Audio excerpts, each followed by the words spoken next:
When people think of serial killers, they often think of people who are social outcasts, weird, scary, or otherwise do not fit into normal society. However, sometimes there comes to light killers who do not fit the norm for serial killers. One of those killers was a man named Russell Williams.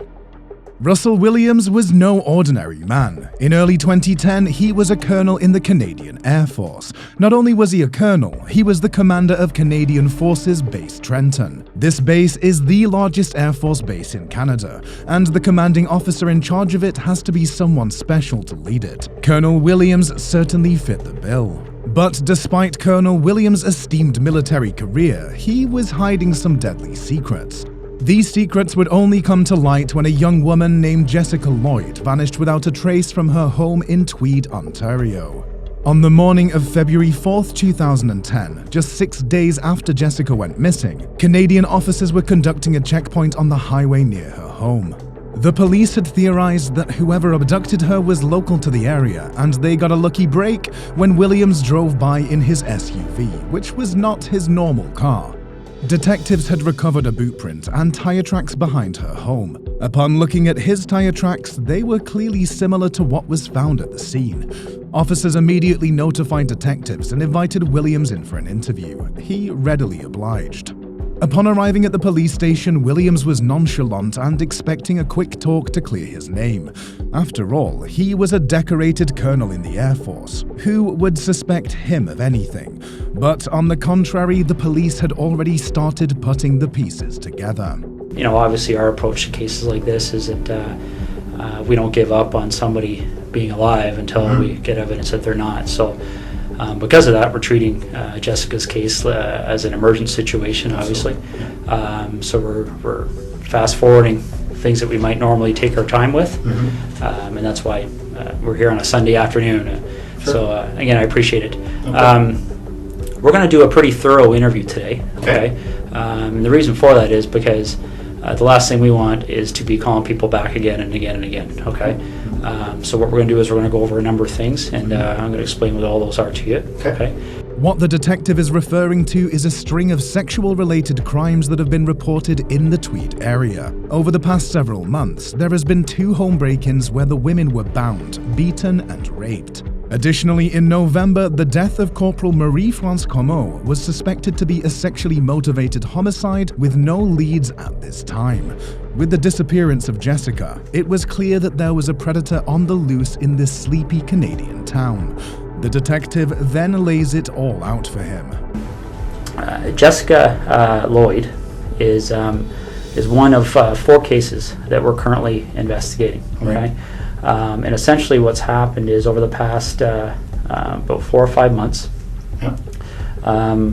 there have been 4 occurrences that, like I said, that we're looking into. 2 of those occurrences occurred in September of 2009, and very briefly, they were up in the Tweed area. They involved somebody entering 2 different women's houses in the evening hours and committing sexual acts. Okay. All of the women who have been assaulted have the same MO and victim profile. All 4 victims were single, middle-aged white women who lived alone. All of them were attacked in their homes, usually while they were sleeping. The 2 known survivors did not know the man who assaulted them. Both women reported the assailant photographed and videotaped their assaults. The detective then shifts the conversation to the homicide of Marie to get some backstory and gauge Williams' reaction. In November of 2009, a young lady by the name of Marie-France Comeau was found murdered in her home in Brighton. And we believe that there was a sexual component to that crime as well. Marie was found dead on her bed. She was dressed only in her lingerie and died from suffocation due to duct tape placed on her mouth and nose. Her body bore witness to the severe beating and trauma she endured before death. After laying out that police suspect the motive behind her murder, the detective then shifts the conversation to the massive police response following Jessica's disappearance. These first 2 attacks happened not that far from my place in Tweed. Well, the second one did. We didn't even know the first one had happened, but I understand that was reasonably close as well. But the second one was very close. So certainly at the time, the OPP did a door-to-door. probably the same night, so I spoke with a couple guys then. Immediately after Jessica's family reported her missing, police knew that this case was connected to the known homicide and 2 reported sexual assaults. The area around Tweed gets little crime and especially violent crime. The fact that these crimes all happened within a 6-month period was quite alarming and pointed to a serial offender. Williams fit the bill as a potential suspect since he and his wife owned a vacation home in Tweed, though their main residence was in Ottawa. Williams often stayed at the Tweed residence because of work. But because of the multiple residences, the detective wants to get clarification on where he lives. He also sneakily uses this as a way to get Williams to provide an alibi for the time in question for Jessica's disappearance. I don't want to get confused between your home in Ottawa and the home in Tweed. So, no, I had been in Tweed all week. Yeah. The week prior now. Yeah, I think that's the case. I was in Tweed all week. Flew Saturday.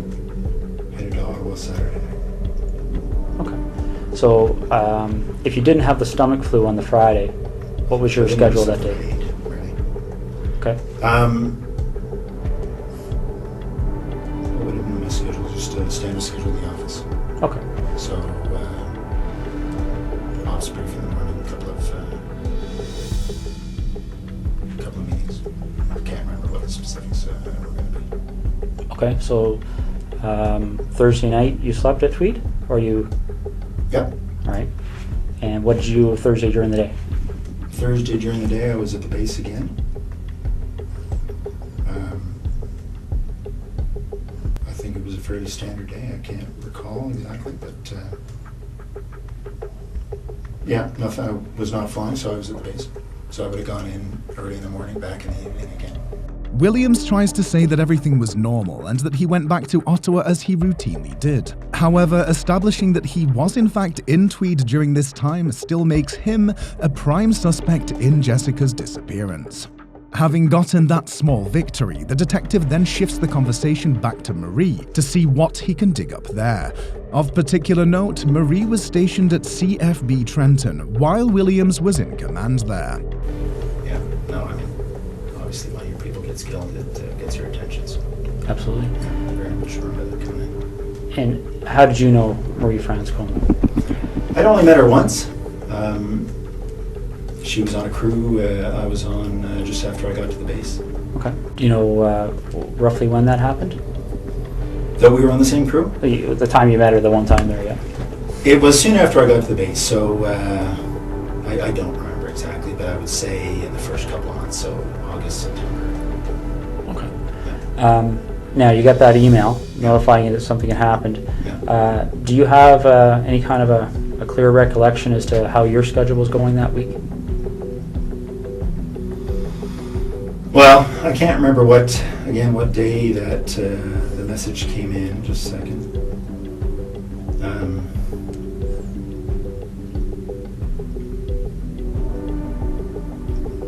No, I can't remember what day of the week, but I'm just thinking there was a whole bunch of activity spun up as a result, obviously. Williams admits that he first encountered Marie on one of the flights he was commanding. Despite being in charge of the base, Williams still gets regular flight time and has various crews on his aircraft. Though Williams claims he only saw Marie once, this claim is doubtful, considering he would also have to figure out where she lived. Though he could have looked up her records from her unit, this might have attracted unwanted attention on himself for the CO of the base to be snooping around a corporal's private information. Still putting up a charade, the detective wants to see how far he can get Williams to play along. What would you be willing to give me today to help me move past you in this investigation? What do you need? Well, would you be willing to supply things like fingerprints, blood samples, Sure. things like that? Unknown to Williams, the police have only recovered the tire impressions and boot print from Jessica's house. They are hoping that when they find her body, they would recover more physical evidence such as hair, fingerprints, or other DNA evidence. Collecting it now voluntarily from Williams will avoid any lengthy process in the future if he gets spooked about police intentions. Williams becomes apprehensive when the detective mentions DNA and instead offers his boot prints for comparison. The detective steps out of the room and immediately has them analyzed. The results are not good for Williams. Yeah, trying to be as discreet as possible. Okay, but the problem is, Russell, is every time I walk out of this room, there's another issue that comes up. Okay, and it's not issues that point away from you; it's issues that point at you. Okay, and I want you to see what I mean. All right.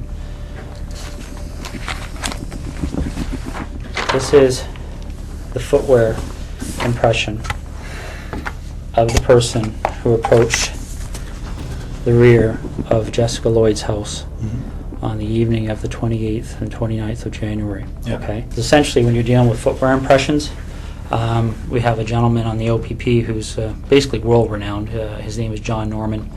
And essentially, with footwear impressions, you're in a situation where you're pretty much in the area of fingerprints. Okay. The investigative team already brought their expert witness to the station to provide immediate feedback on the print. The print from Williams' boots he is wearing and the one recovered in the field behind Jessica's house is an exact match. This is a photocopy of the boot that you took off your foot just a little while ago. Okay. Now, I'm not an expert in footwear impressions, so I rely on the experts. Footwear impressions are very much like fingerprint comparisons, okay? You take a look at this print, and again, this is one print. This person walked through, there's several different prints to compare, so we're going to get features off of one print to compare, features off another print to compare. Yep. These are identical.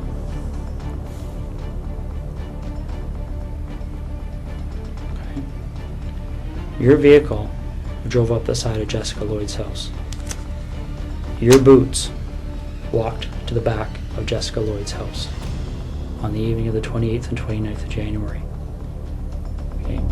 This is the first time during the interview that the detective directly accuses Williams of a crime. Up until now, he has been trying to establish his background, build rapport with him, and let Williams talk to back himself into a corner with a lie. Well, I don't know what to say. It's, Well, you need to explain it, because this is the other problem we're having, Russell, okay? Again, these decisions are made by me. Right now, there's a search warrant being executed at your residence in Ottawa. Okay? So your wife now knows what's going on. There's a search warrant being executed at your residence in Tweed, and your vehicle's been seized. Okay? You and I both know they're going to find evidence that links you to these situations. You and I both know that the unknown offender, male, on Marie France Comeau's body is going to be matched to you, quite possibly before the evening's over. The detective knows that Williams is close to confessing. He is pausing for long periods of time and the officer is driving the conversation. Williams' body language starts to open up and become less defensive. Finally, he cracks. minimize the impact on my wife. So do I. So how do we do that? Well, we start by telling the truth. So where is she?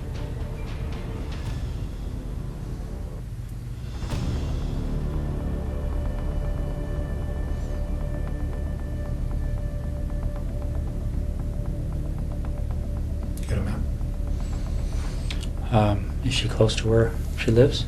I've got maps of that general area. Which town is she near? Why don't we start there? I'm not sure if you give me a map of that covers Calagar down to the highway and over to Tweed and south, I'll show you. Let me see what I got here. I might have something. Is she inside, outside? Okay. Is she close to a road? Yep. All right. Is it something where is she buried, or is she somewhere where if you walk there you would fairly easily see her? It's here. Okay. Okay. I'll be right back, okay? Finally breaks and admits to what the detective suspected all along, that Jessica is dead and he killed her. The fact that he opened up about where her body is greatly helps the investigation and gets the conversation rolling for more details of this and other crimes. How long has she been there for?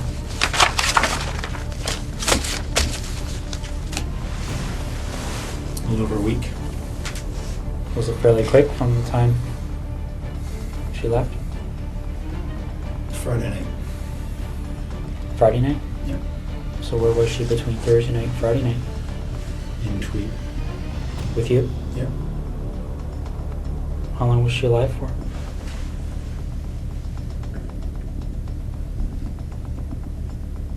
Almost 24 hours, not quite. Okay. Russ?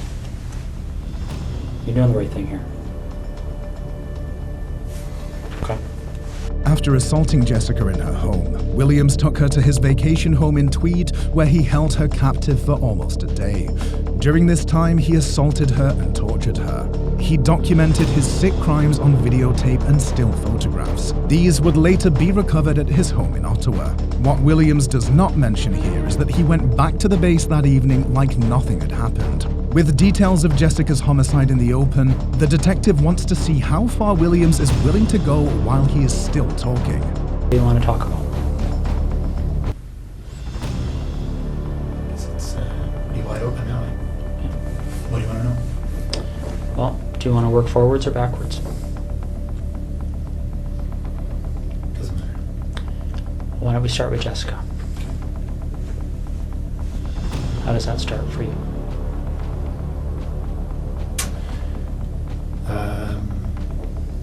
I saw her in her house on her treadmill. Wednesday night, I guess. And I noticed she wasn't there Thursday. So I got into the house to look around.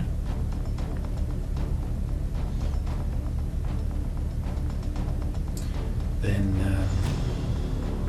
they left. Noticed she'd come home. So I went back in. Through the back patio door. While she was sleeping. It appears that Jessica was a victim of opportunity. Williams had saw her exercising in her home on his drive back from work one day and decided she would be his next victim. The random nature of his crimes is another aspect that makes this case so much more terrifying, since he could strike anyone, anywhere. Williams then goes on to detail Marie's murder. Marie France Como.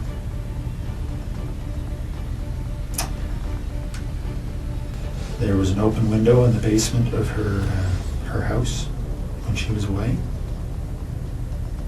I went in there a couple of nights before she came home. Looked around. I went back in there late at night when she was at home. She was on the phone in her bedroom. She actually discovered me in the basement. She was trying to get her cat to come upstairs, and the cat was in the basement, had seen me and was fixated on me in the corner. She couldn't get the cat up, so she came downstairs to try and get the cat, and I'm not more sure why she came over to me. I guess the cat was staring at me, and she was wondering what the cat was staring at. The lights were on. So when she spotted me, I had the same flashlight. I subdued her. Tied her up. Brought her upstairs.